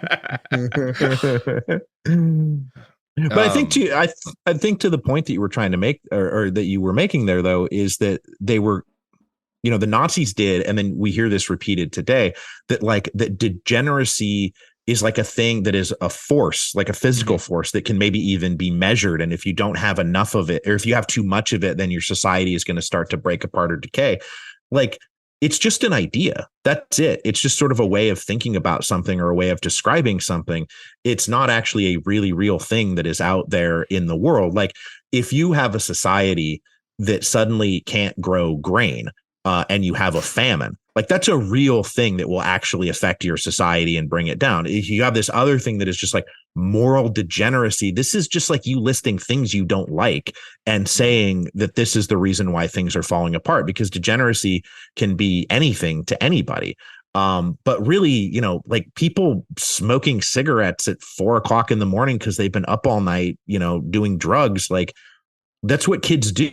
What people have, that people are always going to do this. This is always on the backgrounds and margins of any society. So like, and rich people, like they've always partied. They always will party. Like those kinds of things. You can't really then say like, oh, well, we've accumulated too much degeneracy now, and our society is going to start to break apart. And this, you know, the things that we see today in terms of our own sort of faltering democratic republic, this is not because of degeneracy. This isn't because the kids are doing too many drugs or like we legalized gay marriage. Like that's not why any of this is happening. It's happening for other reasons. It's happening because of greed. It's happening because of sociopathic indifference to other people's lives. Those are the things that actually matter. Not whether you stayed up all night drinking and partying. No, it's the like I tend to think like talking about the latifundia is a lot more relevant to talking about like what happened to the elites under Rome and what's happened in our own society than bringing up like the parties and shit. Like it's this exactly the centralization of wealth and power in a tinier and tinier number of men was responsible for a number of the problems that Rome encountered as it aged. And they don't want to have that conversation. No. So they want us to have this other conversation, which flatters their bigotry. Well, and this I think comes back to the thing you were, you know, the joke you're making about like all these are all the same people who are like, oh, well, the Nazis were socialists. And it's like, yeah, you know, like the point of like these arguments is so that you don't go back into the historical record and realize how much all the things they're saying are wrong and how much they're making precisely the same arguments that, the Nazis were making, or that all of these sort of like, all of the sort of past people who broadly is acknowledged did a bunch of terrible stuff had the same opinions that they do. Mm-hmm. Yeah. Well, I don't know. I think that's what I've got to talk about today. I mean, this is like we could go on to the way in which like Sparta gets remembered and stuff, and the cultural like right wing, but I think that's kind of moving sort of far afield. Although there's similarities, right? There's always this idea that like at this certain point when everybody looked the same, like that's when this historic empire was at their best, and when degeneracy got entered into it, when immigrants got entered into it, that's when it sort of fell apart. I guess some of that's mixed in with sort of like Frank Miller as opposed to any sort of real history, but that's always the case, right? I think a lot of Frank Miller's working in a tradition that is very standard, the kind of racist orientalizing of of anybody from the East, like that was all current. Like, the Romans had those ideas. I mean, we get the word one of the points that I'm going to make probably in my book is that like, so the word barbarian just means non-Greek, like that's it, because the Greeks had a very sort of self-centered view of the world, as we all do. But that meant that the Romans are barbarians, when that word is coined, and we're thinking about who the Romans are, like they were the civilized ones. And then there are all these barbarians who are bad. But like from the Greek perspective, the Romans were as barbaric as, the Scythians were. And probably and certainly less civilized than the Persians were. When the Romans first appeared on the scene in Greece, they were like, who are these? These are just a bunch of guys who are obsessed with war, and they have no culture. They have no ideas of their own. They just march around in squares and kill people. Like that was their interpretation of what the Romans were originally, which is like not a terrible interpretation of early Roman history.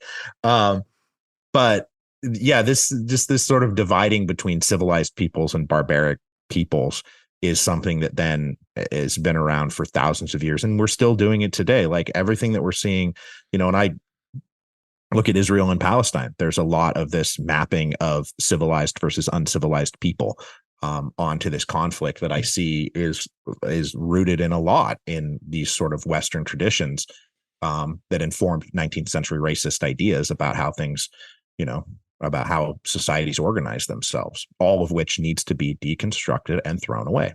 Yeah.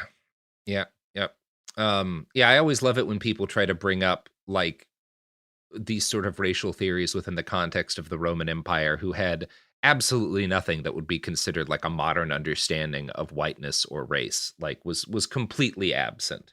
No, they all had group identity notions. Yeah, they were chauvinists, but of a totally different era. Yeah, exactly. Right. There's us, and then there's everybody else. Yeah. And the Romans differentiated a little bit between like there were Egyptians, and they were kind of they were curious about how the Jews worked, because the Jews were very old civilization, and so the Romans kind of took special note of that, and they really admired the Greeks. And so there are these like sort of like groupings that they all understood, but it's all just sort of that very self-centered, if you go through anthropological history of any group of people, their word for themselves is just the word for person.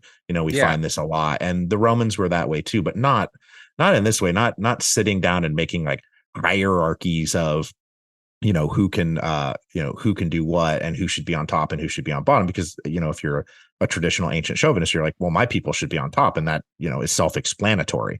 And then we will fight for that. But it's not because of, these racial hierarchies. Yeah. Well, I think that's about all I had to get into. Mia, you have anything else you wanted to sort of touch on today? I think we've about covered it. Well, we got it. We've established that it's wrong to think that gays made the Roman Empire fall. No. Although you can, there's a million more things to say about that. But yeah, I think we've hit on the basics. Mike, You are a podcaster. Your Revolutions podcast is one of the best things on the internet. You are also an author of a whole bunch of books. The Storm Before the Storm, which is about a lot of the stuff we've been talking about today. Hero of Two Worlds, The History of Rome. Yeah. Mike, you have anything else you want to plug? Well, I am just about, as I said earlier, about to start work on a third book, which will be The Crisis of the Third Century. So if anybody out there who's listening to this has been like, I wonder if Mike's ever going to write a book about the crisis of the third century, I will, and I am. Excellent. Well, thank you for being on the show, Mike. And yeah, listeners, until next time, if somebody brings up the Roman Empire in an attempt to attack various special interests in our modern political system, buy a gladius. That still works the same way it did in the past. Just start swinging a gladius. But remember, it's got a blade on both sides, so you got to be careful when you swing a gladius. Easy to hit yourself. Satire. Legally Satire. Not actionable. Satire.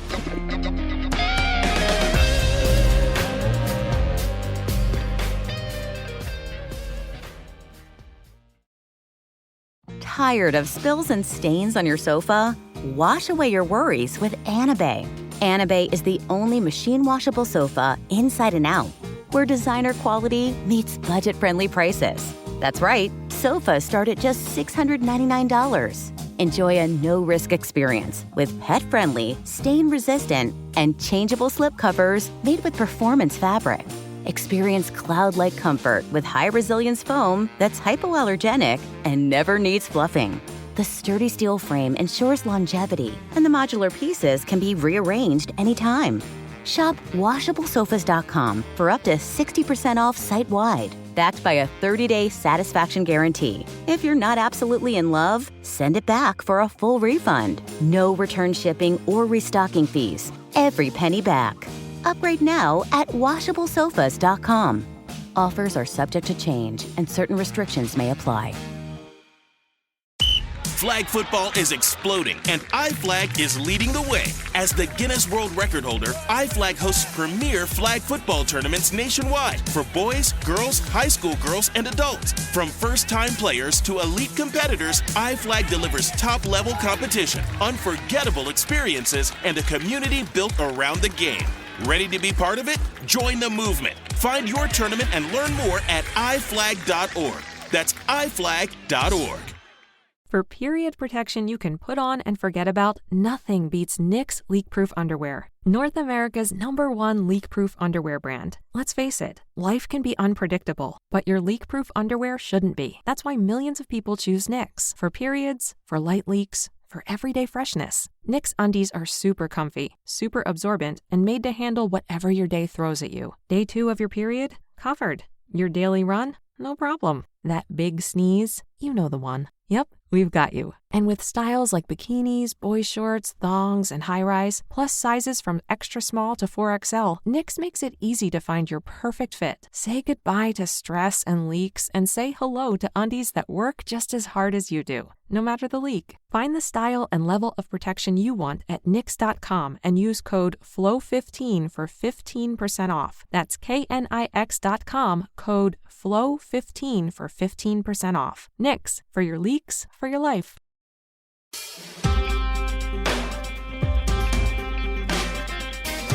Hello everybody, welcome to It Could Happen Here. My name is Shireen, and today, as usual, I have a very serious topic to talk about. Today I wanted to talk about corn. Yes, corn, the food. I think corn gets a really bad rap these days. A starchy carb. Oh no! High fructose corn syrup. Get away from me! But actually that shit is not good for you, so do eat it in moderation if at all. But corn itself shouldn't be made into a death syrup in the first place. Corn isn't supposed to be eaten this way. It's meant to be eaten just as it is, or rather how it has come to be because of human intervention, which is delicious. I am obsessed with corn. My entire family is obsessed with corn. Corn, boiled sweet corn in particular, is one of the most popular street foods in the Middle East and Syria. Street vendors have handfuls, dozens of corn cobs boiling in these giant cauldrons at the side of the road, and the smell is intoxicating. Every time my family and I were in Syria, my uncle would stop by a vendor and grab bags full of corn for us. Like, it was right after getting picked up from the airport, our first stop, always. Then we'd usually put the corn in the biggest pot my grandmother had and boil them fresh. And again, the smell, you guys, it would fill up the entire apartment, and it smelled so good. The corn would be steaming hot, and we'd move the couch in the living room in order to make room for the table that we can all eat on and gather around, and we would devour the corn. We would go to town. And in my thoughts about corn that I have quite often, I started wondering about how exactly did corn become a street food? Because it's a street food in many cultures. Elote is one that comes to mind. That is the most popular, I believe. But I wanted to know why and how. How did it become so popular as street food? That's what I wanted to find out. And I did, kind of. I ended up learning a lot about the history of corn and how exactly it ended up being in practically everything we eat. And that was fascinating to me. So maybe you'll find it fascinating too. Today, corn is one of the world's most important crops. That is not news. Obviously, we eat corn, and it can also be turned into flour and syrup. It's fed to livestock, it's transformed into ethanol, and it can even be used to make plastic. More than 1 billion tons of corn are produced around the globe every year, and corn yields more than 6% of all food calories for humans, which is a big percent, even though 6 is a small number. Let's talk about the history of corn. Corn as we know it today would not exist if it weren't for the humans that cultivated and developed it. It is a human invention, a plant that does not exist naturally in the wild. It can only survive if planted and protected by humans. Relatable. Scientists believe that people living in central Mexico developed corn about 10,000 years ago. Apparently, civilization got off to a slow start in Mexico, lagging about 5,000 years behind civilization in what historians call the, quote, Fertile Crescent of the Middle East. Hugh Itlis, a University of Wisconsin professor of botany, thinks this delay can be blamed on the differences in plants. He said the New World civilization developed slowly because the basic food crop first cultivated in Mexico was corn. He said the process of deriving corn from wild plants was maybe 50 times more complex than the development of wheat and other crops in the Middle East. Itlis said agriculture in the Old World started 10,000 years ago with the sowing of wild plant seeds. With time, farmers selected grains with seed pods that didn't shatter as easily and that could be easily gathered and stored. And humans got plenty of lessons from animals too. He said the early Old World farmers probably learned from golden hamsters and other little seed-gathering mammals that lived in the area, and they learned this way to hoard seeds over the winter. What's kind of fucked up about that, though, is that Itlis said these humans may have even dug out some of the hamster seed stashes and taken those seeds from the hamsters. Rude. But in comparison, the New World farmers did not have it so easy. There were no plants well suited to agriculture, and no seed-hoarding mammals to learn from. The only potential grain the New World people had to work with was an unpromising mutant plant derived from the plant called teosinte. It took 5, 6, maybe 7,000 years for this plant to evolve into an integrated food-producing plant. Teosinte is a wild grass, and it looked very different from our corn today. The kernels were small, and they were not placed together like the kernels we see on a modern ear of corn. Honestly, I found it kind of unsettling and disturbing, if you wanted to look that up. To each their own. And surprisingly, the original teosinte plant can still be found today, but only in one 3-acre area of the Jalisco region of Mexico. Itlis said the plant is absolutely useless. Teosinte seeds have a steel-hard outer covering, and these seeds were virtually inedible except when they were green. Also, the teosinte plant only had 6 or 12 kernels on each tiny ear. Itlis said that the first step in the development of corn as we know it today involved a, quote, catastrophic sexual transmutation, his words, that converted the tip of some male tassels into the uniquely monstrous, many-ranked ears, also his words, that are now the edible female ears of corn. I did not know I've been eating female corn this whole time, but this is what researching a podcast can do.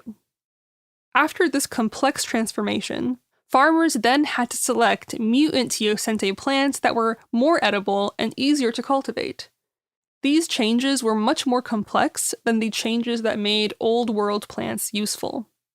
Modern agriculture continues to tinker with corn and teosinte. Itlis said that plant breeders today are crossing the two plants together to derive perennial or enduring long-lasting corn that would not have to be planted each year and that would be resistant to viruses.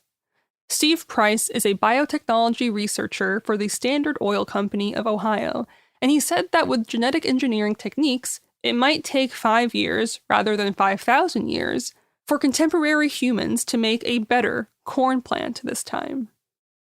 From Mexico, corn spread north into the southwestern United States, and then south down the coast to Peru. In Mexico, squash cultivation began 10,000 years ago, but corn had to wait for natural genetic mutations to be selected for in its wild ancestor teosinte. While corn-like plants derived from teosinte appear to have been cultivated at least 9,000 years ago, the first directly dated corn cob dates to only around 5,500 years ago. As corn reached North America, it cultivated sunflowers, and this is also when potato started growing in the Andes region of South America. About 1,000 years ago, as indigenous people migrated north to the eastern woodlands of present-day North America, they brought corn with them. So when Europeans like Columbus, friend of the show, made contact with people living in North and South America, corn was a major part of the diet of most native people. When Columbus, quote-unquote, discovered or just bumped into America, he also discovered corn for his people, because up to this time, people living in Europe did not know anything about corn. In 1493, Christopher Columbus returned to Europe with apparently a pocket full of corn seeds, among other things. He learned a lot during his travels to the New World. He killed indigenous people and stole their land, etc. But being exposed to this new grain he was unfamiliar with seemed promising agriculturally for Europe. It was unfamiliar. It was delicious. It was, as Columbus romanticized at the time, quote, affixed by nature in a wondrous manner, and in form and size like garden peas. And it could, to corn's credit, if Europeans learned to farm it properly, help feed a lot of people. The only problem was that Columbus had left behind a fairly important bit of information about said corn.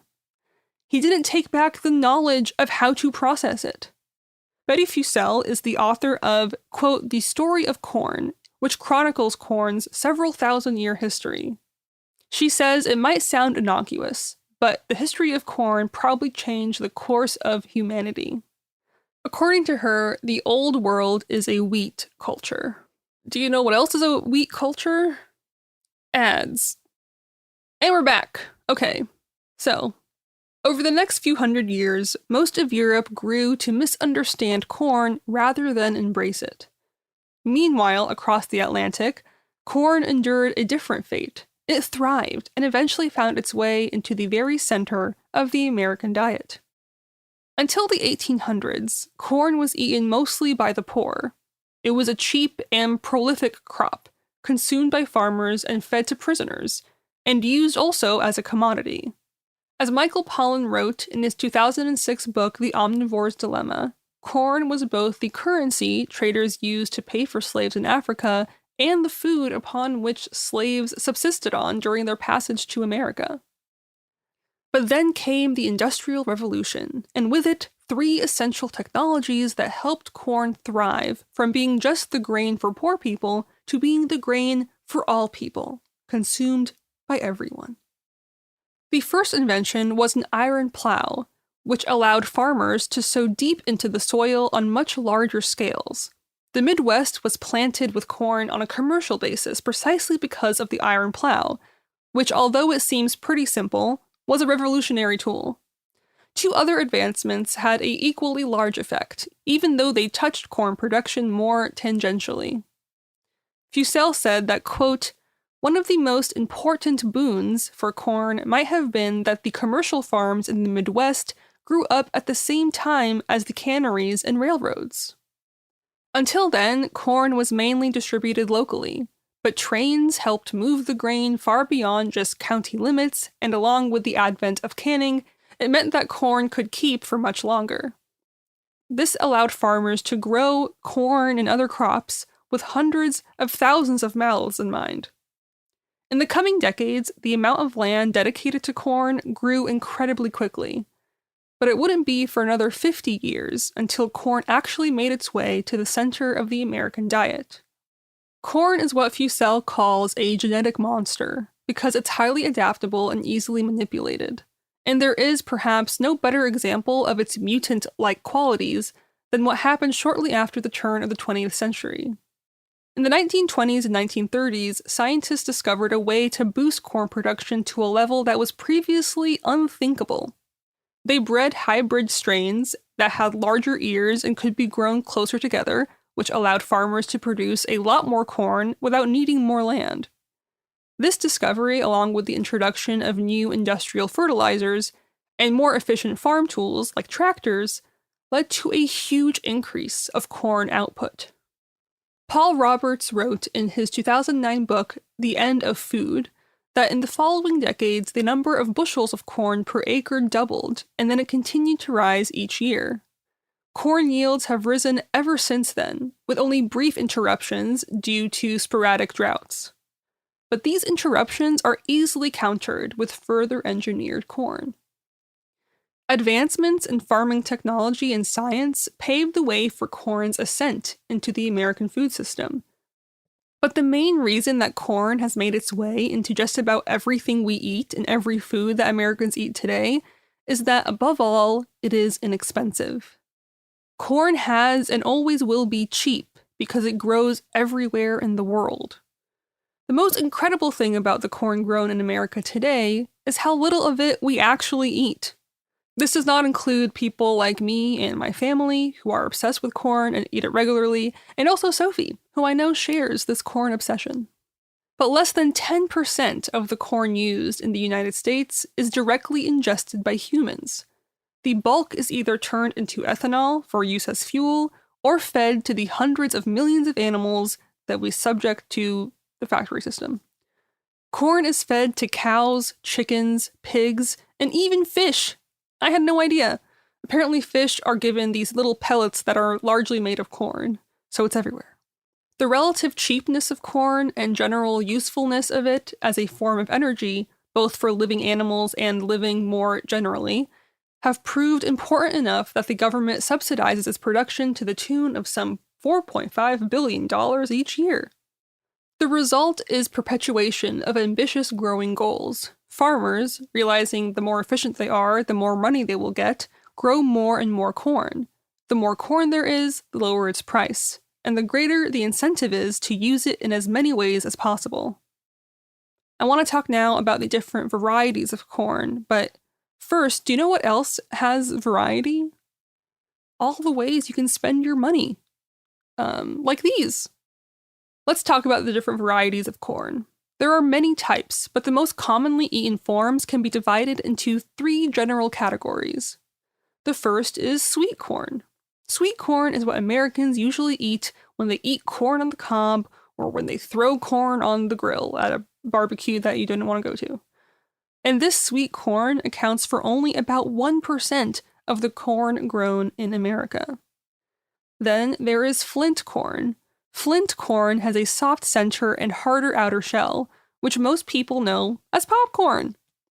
It became popular in the 1960s after Jiffy Pop, which cooked the kernels in aluminum foil on the stovetop, was introduced, and its popularity rose further in the 1970s and 1980s, shortly after the introduction of the microwave. Today, much like sweet corn, flint corn accounts for a steady but comparatively insignificant portion of the U.S. corn crop. And then there's dent corn, aka field corn, the most important kind of corn when it comes to production of it. Not when it comes to me eating it, because I cannot do that. But dent corn accounts for the vast majority of corn grown in America today, as well as the vast majority of the corn Americans eat, just not on purpose. It's in most of the beverages we drink, surprise, surprise, because of high fructose corn syrup, and this is derived from flint corn and is the most commonly used commercial sweetener, aka death syrup. It's in most animals people eat, because it's fed to most animals that are raised for slaughter. It's even in our cheese, because many cows are fed corn instead of being able to graze on grass. All of this makes corn virtually inseparable from the American diet. Betty Fussell says that people have this kind of nostalgic understanding of corn. They think of corn on the cob and popcorn. But the truth is that field corn is what we are really talking about when we talk about the dominance of corn in the United States. It's in almost every product in the supermarket today. That's no exaggeration. But obviously, corn cannot be contained. American-style processed food, which almost always relies on corn, has been popularized in countries all around the world. Let's go back to Mexico, the birthplace of corn as we know it. How exactly did corn become such a popular street food? Mexican food is quite often literally built upon the tortilla, which is a lot of the times made of corn. The tortilla is a vehicle by which the country's most popular foods are eaten. Enchiladas, quesadillas, tacos, tamales, I can list food forever. Although wheat flour has grown in popularity here in the United States, which is actually the technical home of the burrito, apparently, in Mexico, it's all about the corn. Mexico City is frequently praised as one of the most significant cities on Earth in terms of street food. Street food is referred to as antojitos in Spanish, which means little cravings, which I find very cute. Street dishes count corn as a near universal ingredient. And sometimes, of course, it doesn't have to be processed to achieve its highest potential. Elote is perhaps the most recognized example, which is, for those not in the know, a full ear of corn that is grilled and slathered with a variety of toppings like butter, chili powder or tahini, mayonnaise, and cotija cheese, among many other things. The final product, elote, is served on a stick, providing an easy means for mobile consumption. Another common corn street food is esquites, a Mexican sweet corn salad.